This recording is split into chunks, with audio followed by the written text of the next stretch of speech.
Hey everyone, today I want to talk about storing your cars for the winter time. If you live in a southern climate, this isn't something that you really need to be too concerned about, but if you're like me and live in a northern climate, this is something that you have to do every year. I don't drive my car in the winter time, either of them, because of the snow, the rain, the salt on the roads. It's not good for the cars, and the conditions really aren't very good for cars like this, so I do not drive them in any circumstance during the winter time. So I prep them and store them for the winter. Some things that really everyone should be doing if they're storing their car for the winter. The biggest consideration is the facility you're storing the car in. Ideally, something like this is the best. A heated garage. It keeps the cars at a nice, even temperature. It doesn't get cold in here. If you have windows, it's not a bad idea if the sun comes into the windows and hits directly on the cars to maybe block off the windows. I don't have that issue here.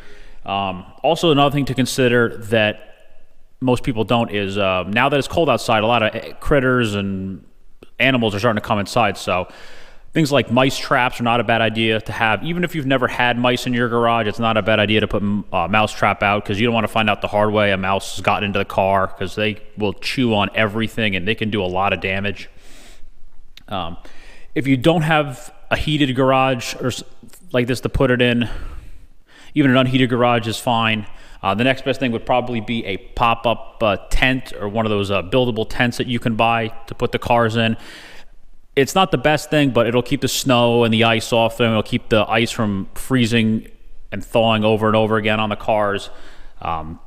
That's not good to have that constantly happening. That'll deteriorate some of the paint and some of the finish on the cars, and if it gets into the cars, it's obviously not good. So if you don't have access to some sort of garage, that's the next best thing. The worst thing is to leave it completely exposed to the elements. That will cause deterioration to happen even faster. Upholstery will start to deteriorate on the inside of the cars from extreme temperatures, and obviously the outside of the cars from everything from snow and ice and ultraviolet light. When I'm getting my cars ready for the winter and I know that I'm not going to be driving them anymore, I will take them to the gas station and fill them up one last time with premium. Even if a car doesn't require premium, it's a good idea to fill it with premium if you're going to be storing it. Because with ethanol blended fuels now, almost every gas station sells gasoline that is at least E10, meaning it's 10% ethanol. The ethanol attracts moisture, and sitting over time, that moisture will get into the fuel tank, and you will get some water in the fuel tank, and that can lower the octane level of the gas. So to also help combat that, you should always store your car with fuel stabilizer. It's not expensive. You just put it in the tank.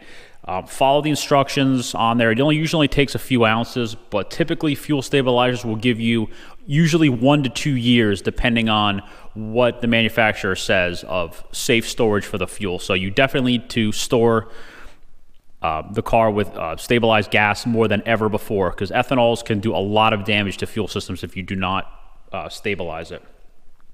Right before I put the cars away for the winter, I give them all a thorough wash. You want to get all the contaminants off: dirt, dust, pollen, brake dust. Brake dust especially. Brake dust will destroy the coatings on the wheels if you leave the brake dust on, especially if it starts to build up over time. So you want to give it a really, really good wash. I'll check the air in the tires. I'll top off the fluids. I'll make sure everything is where it needs to be before I put it into storage for the year. Getting into the use of car covers. This is another kind of real controversial topic. Under normal conditions, I do not recommend the use of covers.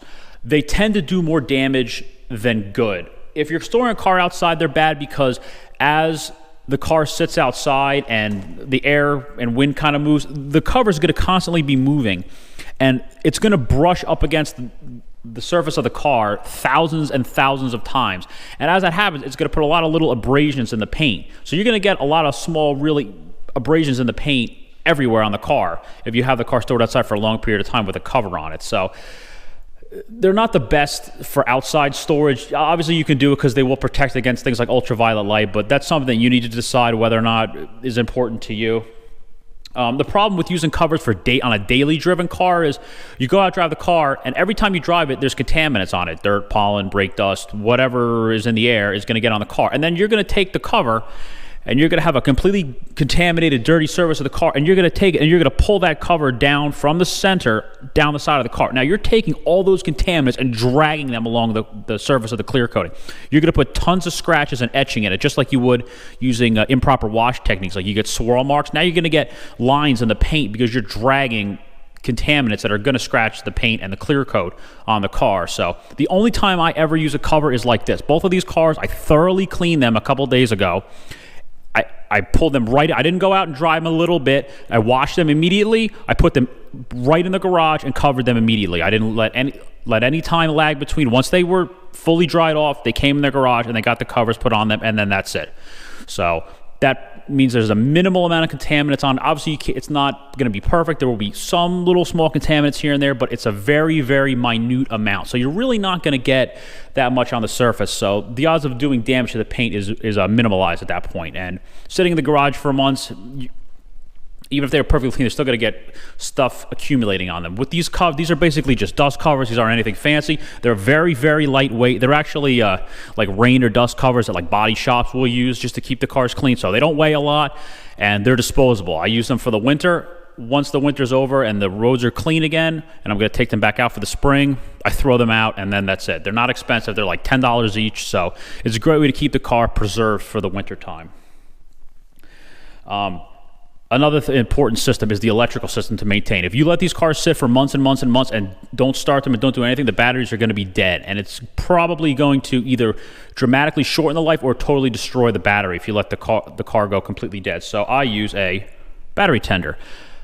With battery tenders, I personally don't leave them plugged in all the time. The manufacturer says it is perfectly okay to leave them plugged in 100% of the time. It will not damage the car. It will not overcharge the battery. Supposedly, from what they say, if the charger runs correctly, it will not damage the battery. But they say you do need to check it periodically. I think it's unnecessary. So I basically just went out and got an electric timer like you would use on Christmas lights. I plug it in. I leave everything plugged in. Same thing with my lawnmower and both cars. It comes on for an hour every day. It tops off the batteries, and then it shuts itself off. So I don't think it's necessary to leave it plugged in all the time, but it's not a bad idea to put it on a timer like this. It is okay. The manufacturer says if you leave them plugged in and it's not plugged into the wall or the timer's not on, that is okay. It's not going to discharge the batteries in any way. It's also okay to leave the chargers sitting directly on the floor. It's not going to hurt them. Some people put them on a block of wood. It's not bad, but leaving them directly on the floor will not hurt the chargers. They are designed for that. So, but you definitely need to keep the cars charged in one way or another. This is an easy maintenance-free system. You plug it in and you can basically forget about it. A couple other considerations to sort of look at depending on your specific needs. Some things that are sort of debatable. Oil changes. Some people say change the oil before you put it into storage because you don't want the contaminants sitting in the bottom of the oil pan for months and months and months and just kind of, accumulating or gumming up the bottom of the oil pan. Potentially that's true depending on how contaminated the oil is. Some people say wait till the spring to change your oil because if you change the oil in the start of the winter time, now in the spring you have oil that's, 4 to 6 months old, and some of the additives and the anti-corrosion aspects of the oil have started to deteriorate because they've basically just sat idle in the engine of the car, which is not a sealed compartment. So the air will start to deteriorate the additives of the oil. So that's an opinionated thing. I think it's basically dependent on your specific needs or conditions. I think if the oil is really contaminated or really dirty and it's due for an oil change anyway, it's probably worth doing it. If the oil is still relatively new and in pretty good shape, then I really don't think that you need to do it. Also, some people will cover the mufflers, so if mice or other critters sort of make their way into the garage, they'll put either a sock or some sort of cover over the muffler. Again, depending on your situation, I don't think it's a bad idea to do, but you just got to remember to take it off when it's time to start the car. Some people will also crack the windows just for a little bit of ventilation in the car. Not a bad idea, again, depending on moisture and all that kind of stuff and the conditions you have your car stored in. I think that's a decision that is sort of up to you. And also running and starting the cars. I don't do it. I don't think it's necessary because I think you end up doing more damage than good if you just start the car for 5 minutes and let it, and then you turn it off. The problem with doing that is you put a lot of moisture into the engine. Even if you get the car up to operating temperature on the gauge, that gauge only shows the temperature of the coolant. That doesn't show the temperature of the oil. You need to get the oil up to full temperature in order to burn off any contaminants, any moisture, anything that's in the engine that shouldn't be there. So you need to let the car idle for a long, long time to get the oil up to full temperature. And it may not even get to full temperature by just letting it sit idle, especially if you're sitting in an open garage where it's 30 degrees outside. The car's going to take forever for the oil to get to full temperature. So I think you're just better off not doing it. Don't put the moisture in the crankcase and the engine in the first place. Make sure when you put it away, the car was, you had run it for a decent amount of time before you washed it and then put it away, so that you don't have to worry about moisture in the engine in the first place.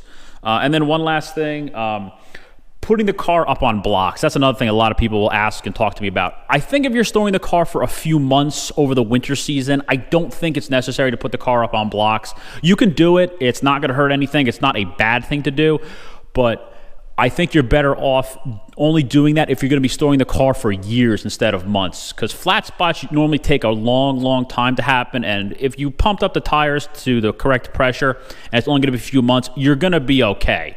So I think you're better off just leaving it on the wheels if it's only going to be a few months. But if the potential is a lot longer, where it could be years, whether you're going to be out of the country or the car is going to be stored in a certain condition where it has the potential to be there for years, then it might not be a bad idea to throw it up on blocks. So I hope you enjoyed this video. I hope this was very informative. Any comments or questions, feel free to throw them in the comments section. Thanks for watching.